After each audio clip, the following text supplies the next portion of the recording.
Ngayong araw pala guys, wala naman akong gagawin. Kaya naman sisirain ko ang aming motor. Ayan nga pala, ganyan ko nga pala yan sisirain. Kasi nga wala naman akong gagawin. Ganyan ako pag walang gagawin. Kung ano-ano ang naiisip ko, kaya sira ka sa akin. Ayos nga. At sisimulan ko na nga palang baklasin yan. Ayan, inuna ko nga pala yung taas na yan. Siyempre, uunahin talaga yan dahil hindi naman matatanggal ang baba kung hindi mo unahin ang taas. Ayan nga pala, sinunod ko na nga pala yung daluyan ng ihe. At nakalimutan ko nga pala isuot yung gloves. Ayan, mag-gloves ka para kunwari siraniko ka. Ayan, sinuot ko na nga pala yung gloves tapos tinanggal ko na yan. Minano-mano ko nga pala yan. At ayan, natanggal ko na yung taas na yan.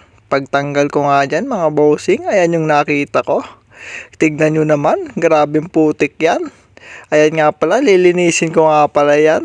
Wala naman akong magawa. Ginamitan ko nga pala yan ng impact. Ayun. Ayan yung impact na nabili ko.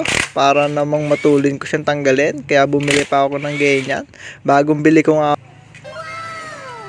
pala yan. At ayan. Tinanggal ko na yung mga tornilyuhan.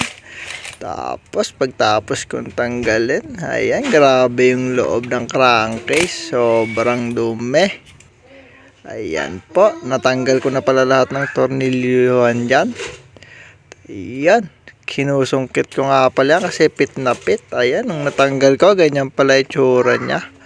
Puro putik yung loob, kaya naman pala maengay na. Ayan, tinanggal ko na pala yung pulley.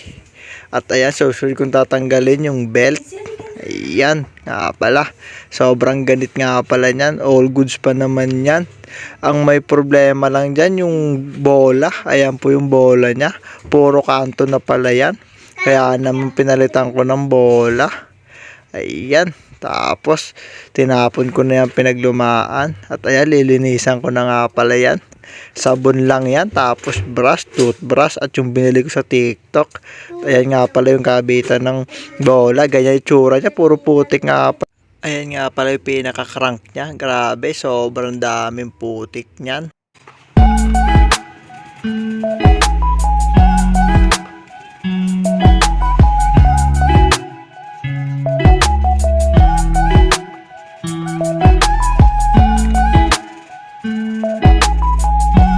Sobrang linis na nga pala niyan. Ay. At binanlawan ko na nga pala yan mga bossing. Ayan, sinunod ko yung backplate niya. Ayan yung backplate. Isa-isa ko nga pala yan tinutbrushan.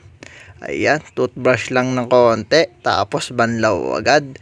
Madudumihan din naman yan. Ayan.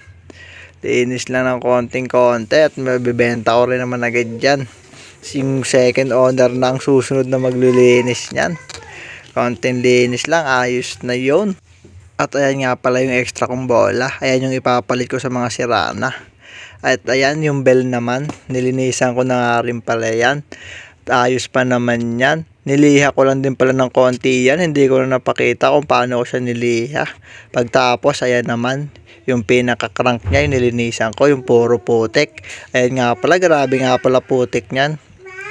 Ayan, sabon lang katapat niyan, tanggal agad yan. Yung iba nga pala dyan, halos hindi na matanggal kasi dikit na.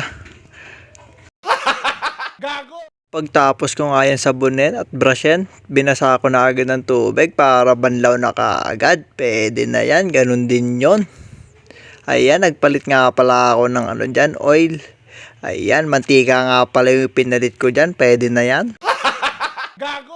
Pagtapos ko nga pala ilagay yung mantika, tinakpan ko na kaagad, baka madumihan pa, pero madumi talaga yan sa totoo lang.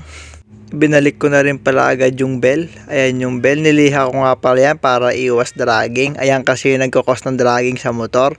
Pag sobrang kinis na pala yan, magdadragging na yan. Ayan, ibinalik ko na yung mga sinira ko. Pag ikakabit pala yung belt, pipigain nyo nga pala yan. Iwasan nyo lang maipit kayo mga bossing. Pag naipit kayo dyan, siguradong hindi nyo na uulitin maglinis ulit nyan.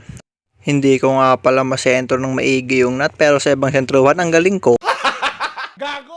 Gagamitan ko na nga pala ng impact yan para sobrang higpit talaga. Para kapag pinandar hindi tatalsik. Tapos double thumbs up ako dyan.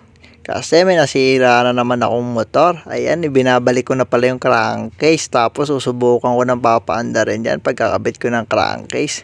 Ayan, pinipit ko nga pala maigi yan para madali ko maipasok yung mga tornilyo.